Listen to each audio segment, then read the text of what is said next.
be, or the song was recorded, we were here in New Jersey, and we had Superstorm Sandy. Right. And although Asbury Park didn't really get it that bad, but, like a mile away, and a lot of the Jersey Shore, so a lot of the venues, a lot of musicians were out of work. And I happened to have just a little bit of money. So I've been going to these blues clubs and sitting in and writing stuff. So I had these songs, so I brought the guys in. So it was like, it was just a joy to do this. So it was get the studio guys. So we did local New Jersey production on this, and all local New Jersey musicians came in and do this. So it was kind of like my little, Sandy aid, and they aided me to like kind of really go through. It was pretty devastating to the Jersey Shore here. Oh, fair enough. No, I remember that. So just one more thing before we get on to the next song is for the trumpets, because I was trying to think about this, and I didn't want to really, the horns isn't really a thing I want to speak it until I kind of remember what it was in my head. But there was a little bit of hint. It sounded like a little bit like the horn section in Superstition, Stevie Wonder. Well, I didn't really I didn't write it that way, but the actual way it was orchestrated was trombone, 2 trombones. We doubled the trombone, and the trumpet is actually, the thing is called a frumpet. Oh, okay. And it's a real instrument. It's like a cross between a flugelhorn and a trumpet. And Frank did all those parts. We just kind of overdubbed the horn sections, and but it does give it that interesting thing. The song is based off of, for all you music people out there, E minor pentatonic, and that's that climb. And but Superstition is also E minor and pentatonic, so there might be some similarities in the sound. Right on. So next up, we're gonna get to another band off this compilation, God of War. Next band is called Genuine Crude, and the song's called Walkabout. Dig this.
Genuine Crude with Walkabout. Now, this tune in particular, these guys always deliver, and vocally, harmonically, very first thing off the hop.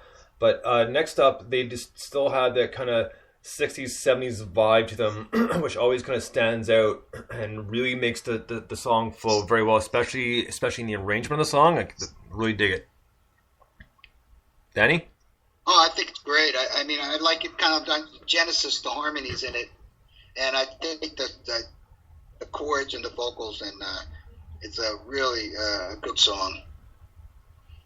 Nolan, Catherine? Yeah. Go ahead. Excuse me. Brian? Yeah. Nolan? Another moment here. Yeah. I think it was a meeting in the minds there. Yeah, I thought it was an excellent song. I like the harmonies. I like the arrangement. I like their use of acoustic guitar in there. I always like it when a kind of a heavy rock tune breaks it down and you can hear an acoustic in there as well. It gives it a nice flow and very good. Yeah, I enjoyed the whole thing. I thought the vocals were great, and the chord progressions, just the structure of it and execution was wonderful. Great tune. Right on. Yeah, I like that band. I've heard a couple of their songs already, and I just like the band. I think they're great. Yeah, they just have a really good feel for the music. So, Danny, back to you. As far as I know, no one asked already about gigging, that sort of thing. Now, spending your time in some jazz bars, that sort of thing. Well, let's put it this way. What's we'll call it your favorite hangout as far as like music listening, like that bar sort of thing? Is it strictly jazz bars or just a whole melange of different ones? No. I mean, listen. It's unfortunate, but there's not that many jazz bars around anymore. I mean, I don't know how it is where you are, but I mean, of course, in New York, it's tough for a jazz musician to survive. Now, it's tough for any musician to survive today, but I don't know. I mean, I'd listen to some.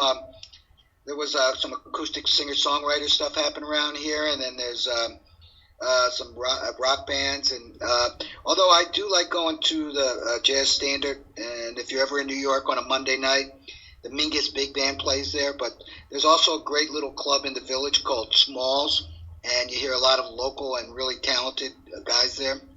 And you know, I kind of listen to a lot of different stuff. But I do, you know, I still practice, and I practice jazz, and then I go back and and then I'm working on a Dave Van Ronk song, like trying to figure out what the hell he did. So kind of, and then I might study some other thing. I look into, YouTube's a great thing for learning. Like, how did Van Halen do that? Yeah, no kidding, eh? Now, are you currently working on anything new, or are you constantly writing, or how's your arrangements go? Like, I mean, how do you kind of put your stuff out? Well, I actually am working on a new record, and it's I'm not sure what the name is going to be, but it's a bunch of new songs, and I don't know what this. I asked somebody what they are. They goes, "Oh, it's Americana. It's AAA adult, and I don't know what it is." I just leave it to everybody else. Once it gets out there, they can call it, and then figure out where they want to put it. But I'm working on this new record, and I play some gigs around the Jersey Shore, and I do selective gigs in the city, and that's what I do. But this next record's great. I've been actually writing another one, which is going to be a little bit more jazz, called Brassberry Park. And but I want to finish this one. I'm almost done with the tracking. I think I've got some more tracking to do, and then I'll go into mix, and then hopefully we'll have something out maybe in August or by September. Nice. Now, with the different music that you've put out over the years, have you noticed yourself some change and development, like from, let's say, one song to the next, or from one album to the next, like your progression-wise? It depends on what kind of mood I'm grabbing. Like, this last record I'm working on, some of the stuff is, more like sing. I don't know. I'm more vocal harmonies. But, I've noticed that my palette and my ears, my perception of music and what I hear has expanded. But sometimes, I could hear so much stuff, and it's really sometimes just bring it down to the common denominator, Simple's better. Like, I love playing bebop. I love jazz, but I cannot approach like a tune, like if I'm doing a regular, kind of singer-songwriter or kind of tune like that, structure play the same way, or like the way you play the blues, because it would just be too verbose. Sometimes it's really getting down to making the guitar into a vocal instrument and really simple, And so that's always a thing for me, is to really keep it simple. Fair enough. I would never would never be able to tell, but fair enough. And that's a good thing, Munch. That's not a bad. It's not a criticism. That's definitely a good thing. So next up, next song we're gonna get to off this compilation is Leo and the Tolstoys, and the song's called Monsters. Dig this.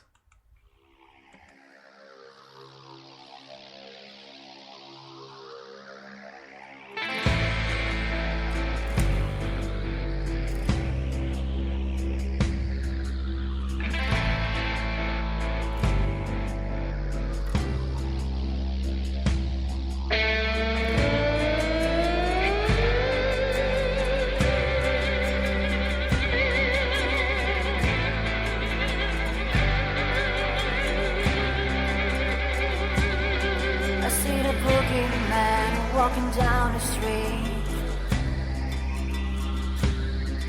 with a suit and tie, says he got someone to meet. He's got more money than you can think of. He'll buy your dignity, he can even buy your love. And these monsters underneath my bed, all in your head. It's all in your head. At least it's what my mama said.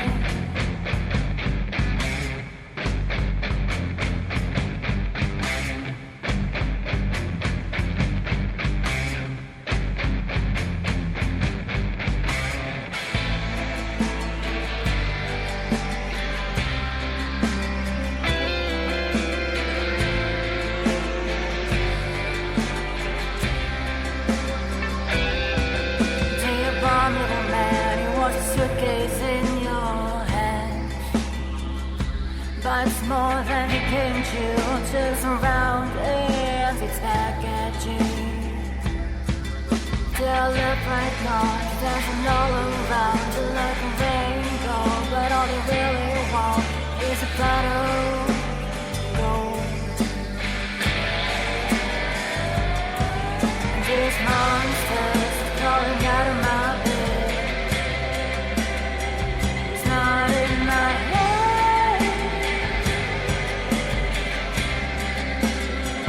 Not in my head. This ain't what my mama said.